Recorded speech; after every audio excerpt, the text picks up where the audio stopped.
So I know you've all spent your whole weekend wondering, stressing, panicking. Am I going to sign Ederson before the transfer window has expired? And I'm here to give you a definitive answer that you may or may not like. And that answer is no.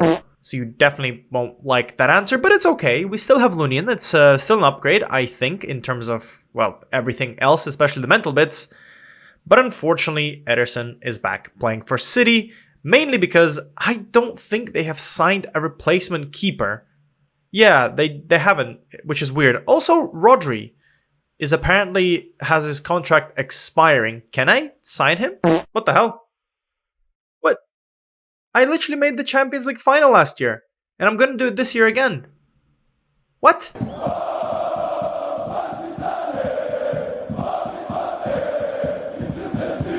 Hi guys, MrSpaceman reporting for duty, and welcome back to another episode where we once again get to play in the UEFA chip. 1 second. Oh boy, we get to play in the UEFA Champions League knockout playoff round first leg. Yeah, I feel sick saying it. Unfortunately, we've drawn Napoli, another one of an Italian team, which we had a very bad year playing against. However, hopefully this year it's going to be just a bit better. I mean, I guess other teams I could have gotten, there's a Bayer 04 there's Juventus, Milan, Leipzig, United, Arsenal. So it's a lot of good teams here. Porto, Fenerbahce. So technically, we could have gotten worse teams. You know, Bayern is there, obviously Arsenal, United is there. So Napoli is not the worst we could have gotten. Obviously, I would have liked to have Benfica, Celtic, and Fenerbahce, but at the same time, Napoli is good. The only downside is that they're Italian, and I'm not happy with the way we perform against Italian teams. And even scarier, somehow, Vicha Kvaratskhelia is still at the club. And I mean, I guess I can understand how. His value is 184 million to 233 million. This guy is good. Like, in real life, he is amazing. But is he that good? I mean, his stats are insane. How is he so good? Who can I even compare him to? I mean, I guess Estevao is the best like-for-like type of player. And you can see, Estevao has got nothing on Hvicha. And it's absolutely terrifying, the fact that he's still at the club. How is he doing? Is he scoring lots of goals? He's not this year. Last year he scored double digits, which is very good. But you can see his average rating is quite scary. And we're playing in a wingerless formation as well, which is quite scary as well. But who else? Obviously they have sold Osimhen, probably in the very first transfer window. There's still Raspadori at the club. Anyone else? The answer is no. They're 5th in the Italian Serie A. Lobotka's still there, although he's old. When did Osimhen leave though? When did Osimhen leave? Let's see, a ginormous price increase. Could it be here? No, okay. When did he leave? It must be the first year, right? No. Oh, yeah. I completely forgot. Osimhen has already scored against us when he played for Real Madrid. Fair enough. He left a while ago. And to be fair, Napoli is still a very, very good side with bad youth recruitment and bad youth facilities. But with all of that out of the way, here is going to be our starting lineup. We've made some changes, and I don't know if they're good changes or bad changes. But first of all, we're going to start with Lunian in goal. He's had one game so far in the Champions League, and so far it's been good. I know I can't judge by the first game, especially against Red Bull Leipzig, but who knows? This guy could be good for us. Nouri's on the left-hand side. Gilson and Zabarni are going to be playing in the back too. Gilson slowly making his way up into the top places. Foyth on the right-hand side, Martel and Villagra in the midfield. I've switched Villagra to a deep-lying playmaker just because 5 stars is pretty. Serenic is going to be leading the line with Estevao, Milovanovic, and Vivieros because we have lost a certain Lachlan Deans to injury for about a whopping 3 weeks, which is unfortunate. Oh my god, that's so many pros. I have never seen a player with so many pros. He is good. How the hell did I find him? What team did he play for?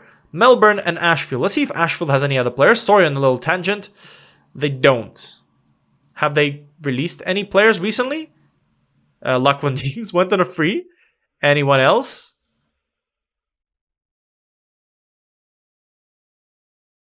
They haven't generated a player since him. I mean, fair enough. This guy's 1 in a million. So yeah.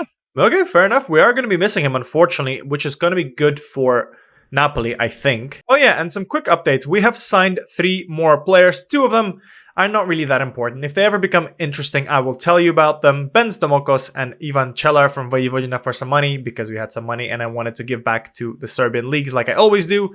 And most importantly, I have brought back Mihailo Ilic because he was transfer listed by Aston Villa after he had quite a decent season for them for the past 2 years.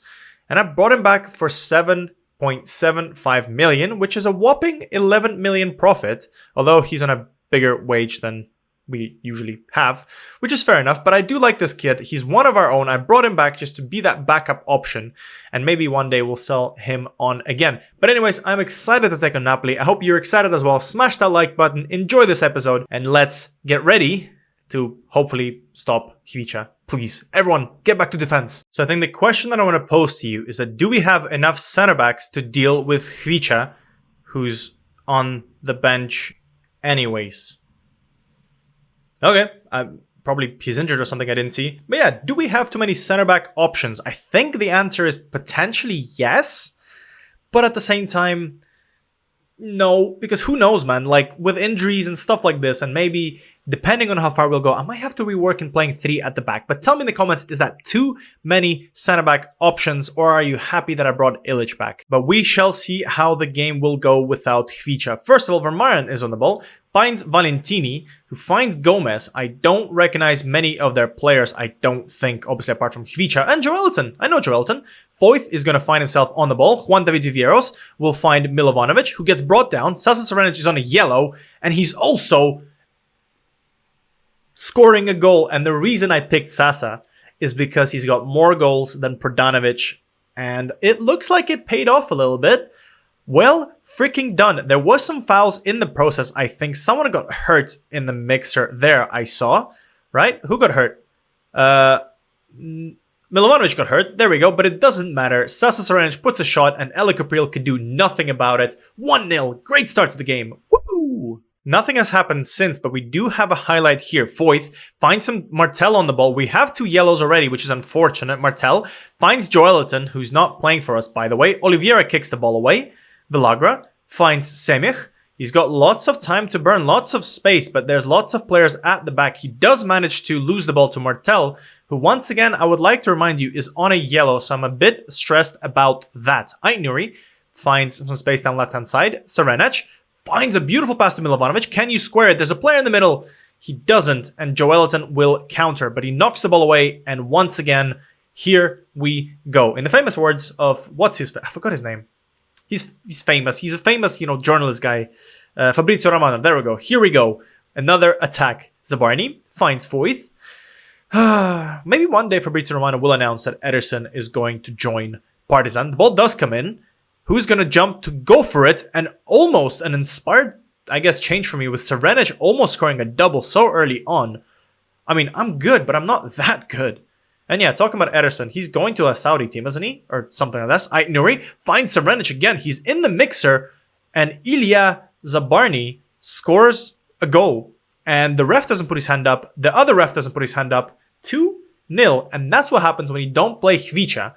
But be careful, don't say that too loud, because he may come on and he may get angry. A beautiful cross. Once again, Serenic is in the mixer, and Zabarny finds an empty shot, empty net, and a beautiful 2-0 goal. I mean, 2-0 at halftime is incredible, especially considering that the board thought we were gonna get a draw. And the fans would have been happy as well. And to be fair, I think I kind of was. The way we play against Italian teams is awful.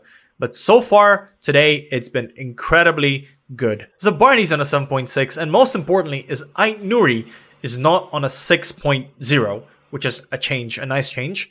But hey, there's always a second half, right? And if I click this button, I can assume there's going to be a little blue box here that said Hvicha is coming on. Are you ready? Let's test this out.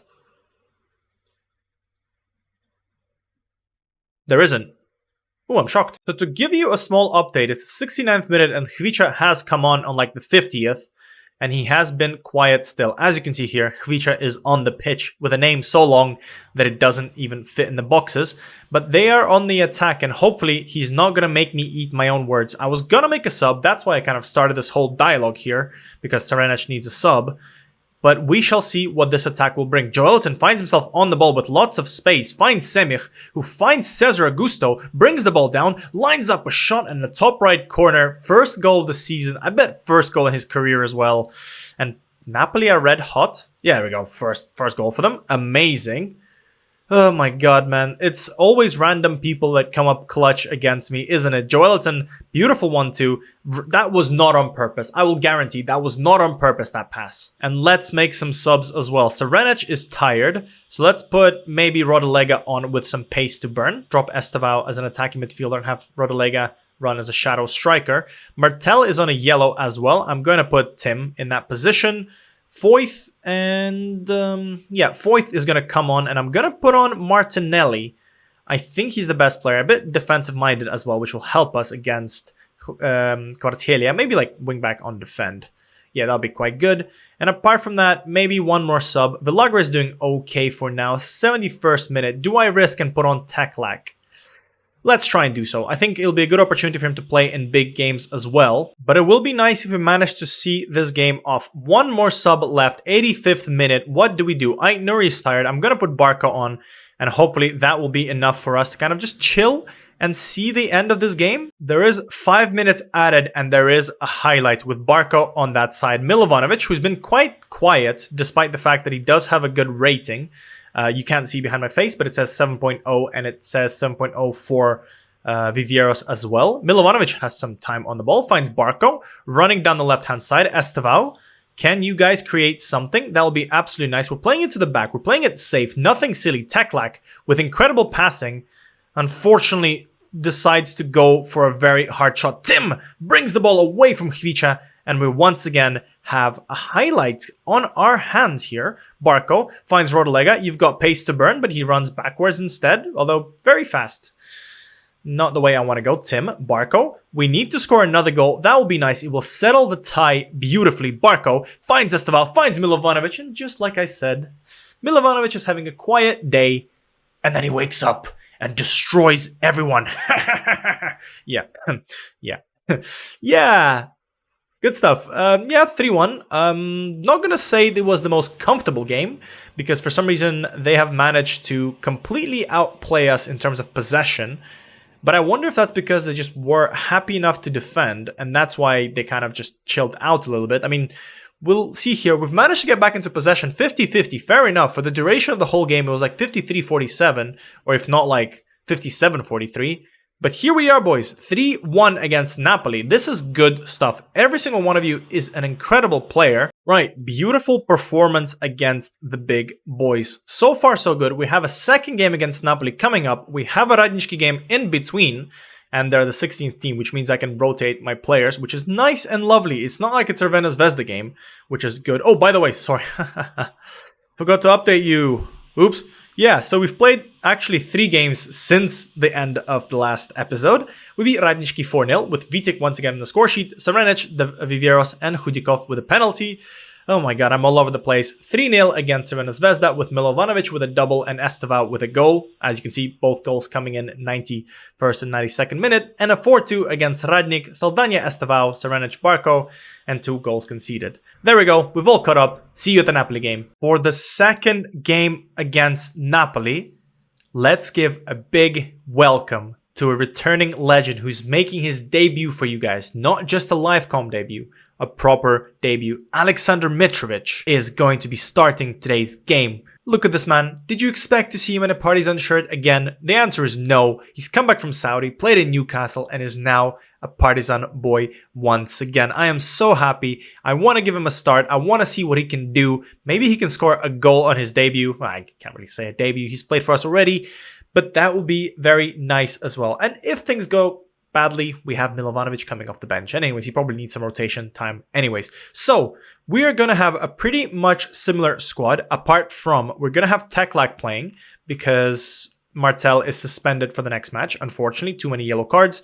So we're going to have Lunin, Barco, Gilson, Zabarny, Foyth. Very normal. Barco is playing instead of Nuri because Nuri got a bit of an injury. So yay, there we go.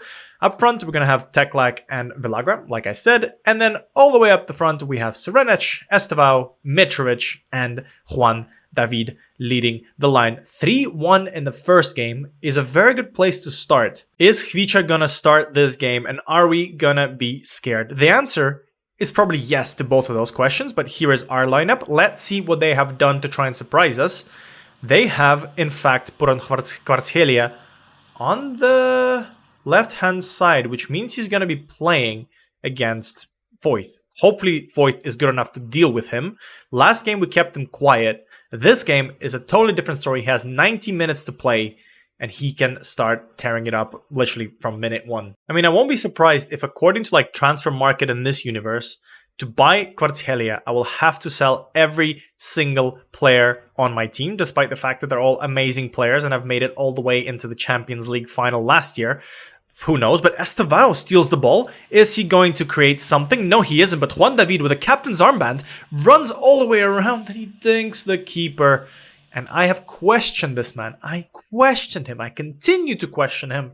And he pays it off and he does this. He pats the badge. The man is one of our own. He is one of our own. Unfortunately, he can't play for Serbia because he's already called up for, I think it was Ecuador or Colombia. Probably Colombia, I think. And a beautiful dink. Capriel is getting wrecked by our strikers. Voith is on the ball this time, and I did notice something interesting. Look at our possession. It doesn't exist. I wonder what they're doing. Mitrovic, the homecoming hero. Mitrovic, please. Please. Come on, that's the goal he scored facing his own fans, coming up for a debut after 15 years of being away from the club. Don't take this away from him. It isn't the homecoming hero. He's back. He's back at leading the line, and he gets the goal straight away. This guy is insane. He doesn't even have match fitness. He is so good. The homecoming hero is back. Man, it's 2-0, and it's only the 27th minute. 5-1 on aggregate. What can Kvaratskhelia do? He can put in a sexy pass, although slightly overhit. Vermeeren is on the ball, finds Isaacson, who finds... yeah, I'm not going to try and say that name quickly, but a beautiful save from Lunin is pretty good. And like I was saying before that goal, the possession stats are strange. I wonder if it's because they're sitting so low and I don't want to concede possession. That means we're kind of... what's the right word? We're just not getting the ball? Maybe that's the plan. And with that in mind, do I try to play direct football anyways? If they're gonna like control the ball, why bother trying to bring it back? You know what I mean? I generally have no idea how that's still possible. It's the 34th minute. The ball gets cleared to Valentini. He's got some time in the ball. We are pressing nicely, but at the same time, they have managed to play it out from the press as well. But Serenic tracks back.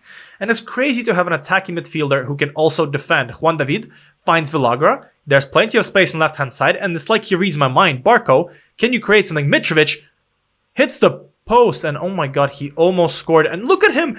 Barco was just running around celebrating. I think he thought that went in.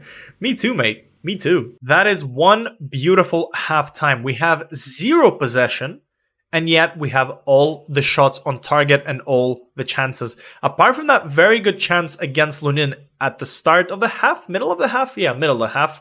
They were quiet, as you can see by that XG here. And to be fair, it was worth half a goal, which means it was quite a decent chance.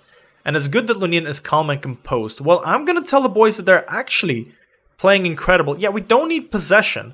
If, you know, let's not force something if you don't need to change it. We are playing quite well.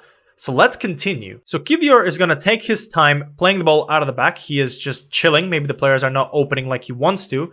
Altmira finds some time on the ball. Vermeeren finds lots of time on the ball. No one's stopping him. Is he going to line up a shot? He does, but Lunin is trying to emulate the best part of Hudikov, who actually had a bad game against that not Radnik. Was it Radnički? It was Radnički. Oh, by the way, the game was waterlogged and it didn't count. We didn't play them.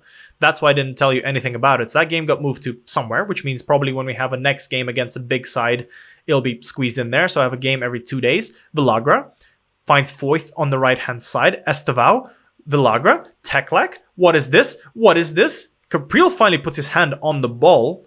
And oh my god, I have created the monster. The way these boys are playing is absolutely amazing. Teklak, take your time, buddy. Last time you take corners, you were quite bad. He doesn't clear the first defender this time either. I need to put him on like training of corners or something. Barco, Villagra, you have time to shoot. He has time to shoot. He doesn't go for it. Voith, put in a shot, put in a cross, do something. And that doesn't go in. And Ben White is coming on for Kivior. Napoli are trying to steal all the players from Arsenal. That's insane. Barco, can you do better? Teklak's cross was awful. Is yours better? No. But it does bounce to Teklak. It will bounce to Mitrovic, who almost jumps as high as Capriel. And that is the highlight. I was going to say that's the highlight. He knocked the ball away to Teklak, who's going to be running down the left-hand side. Weird thing to happen. I was expecting it to go away completely. Barco finds some time in the ball. Prove me wrong. I said this was over. Is it over? In fact, Zabarny finds Foyth. We are playing some beautiful, sexy football in the rain. Foyth, pass the ball to Mitrovic. Mitrovic needs to get a hat-trick. I feel it. I believe in it. Foyth, find it. Someone, please, look at him. He's putting his hands up. He's miles offside as well. Get back in line. There we go. Foyth, once again, you have created one. Can you create another? You can't, but you're having fun with your pal Zabarny, which is going on a run. Is he going to put in a cross? He does. And he finds Mitrovic, finds the back of the net, and Alexander Mitrovic, no freaking way. Oh my god, the hero doing the jig. Mitrovic, Alexander Mitrovic. Oh my god, we have so many attacking options. We have different types of strikers. You need pace. We bring on Zdravkovic. We need a big man. We have Mitrovic. We need, I don't even know, someone else. We have Esteva. This is such a good team. 3-0 against Napoli, and we were worried that Kvaratskhelia is going to kill us. He's on a 6.5. Go home. You don't need to pay 200 million for him. Just buy Sasa. Buy Estevao. I am getting excited. Let's just take a little bit of a break before Cesar Augusto puts in a nice cross and we concede. There we go. Zabarny does pick it up. Okay, good. Viveiros, make sure you stop that cross. Semih created something from nothing last time. Cesar Augusto, can we stop him again? Is he going to be the only man that can play against us? I don't know. Augusto is going to play it out back. Benjamin White is on the ball. Finds Altmira, who finds Valentini, and Estevao is pressuring him, but it's not enough. The ball is getting moved back. Gomez. Back to Benjamin White. Back to Augusto. Shoot from here, mate. You've scored it before. There's a humongous gap. Vermeeren is not marked. Altmira finds Kvaratskhelia. I shouldn't have taunted him. I shouldn't have taunted him. I shouldn't have taunted him. A jump comes in, and I shouldn't have taunted Kvaratskhelia. Yeah, fair enough. He's still good. Okay, you know what? Yeah, he's still a good player. That's a good cross. You know, yeah, we should have marked him. Barco forgot about Kvaratskhelia. And I think he got moved to the other side. He did. So I do wonder if I need to work something with Barco. Or probably not. I mean, it's time for some subs. I mean, just a good little refresher to bring some players some fresh legs. Saranac actually had a bad game today, so I'm going to put on Perdanovic. I was going to put on Chikaev for memes just to get him some more game time. But I'm not going to risk it yet. Although we're not going to concede 4 goals because of him. So why the hell not Chikaev? Get your start. I am insane. Villagra is tired somehow. So I'm going to give some run out to Tim. And I'm also thinking of maybe refreshing some other players. I think so far it's fine. Maybe Foyth is going to come off, and I'm going to give Martinelli or Reina a run around. How good is Reina as a crossing player? He's quite good, but his dribbling is bad. So I'm going to give Martinelli a run around. You know, let's not go too crazy yet. We make 3 subs. I'll give it a bit more time, and then maybe we do more subs a bit later. I mean, I know what you're thinking. It's strange that I didn't do all 4 subs, but as you can see, nothing has happened since. So I'm going to give some more game time to some of the new players. Do I give Mikovic a run around? No, but I'm going to put, what's his name, Zdravkovic on for some game time. I'm going to stick Mitrovic on a deep lying forward. And I'm also going to take off Estevao because he needs to have some more game time. And I'm going to put on Milovanovic just so he can have a little bit more game time, a little bit more pace added somewhere lower. That's exciting. I think that's going to be good, but the time is going to trickle away. 3 minutes added, and nothing else will happen. Guys, we're in the next stage of the Champions League. Were you worried? I wasn't. And the hometown hero, Alexander Mitrovic, has scored a double, and he sunk Napoli by himself. Look at this. His goals made up the difference. 3-1. Without him, it would have been 1-1, and we have moved on to the next stage, where we're going to be taking on someone. When is the next draw? When is the draw? Let's see. When is the draw? When is the draw? The draw is on the 16th. Okay, so I'll probably see you back on the 16th, and then I'm going to play a bunch of games in the middle, and then I'm going to find out who we're going to play. That's exciting, but that's on Thursday. For now, you had a wonderful day. We have managed to continue our Champions League run, although it didn't look so good at the start. Now it looks much better. We also made 8 million, and we made Alexander Mitrovic a man of the match at 34 years old. This guy is so good. I am so happy with this performance. By the way, I just saw this as well. We don't have voice for the next game, which is unfortunate. But anyways, let me just leave you on a happy note. Look at this, Mitrovic in form. Tell me in the comments, are you happy with this acquisition? And I'll see you guys in the next episode where we're gonna be taking on a random Champions League team and we're gonna hopefully progress to the next stage of that massive tournament where I'm hopefully gonna do better than last season. Bye guys.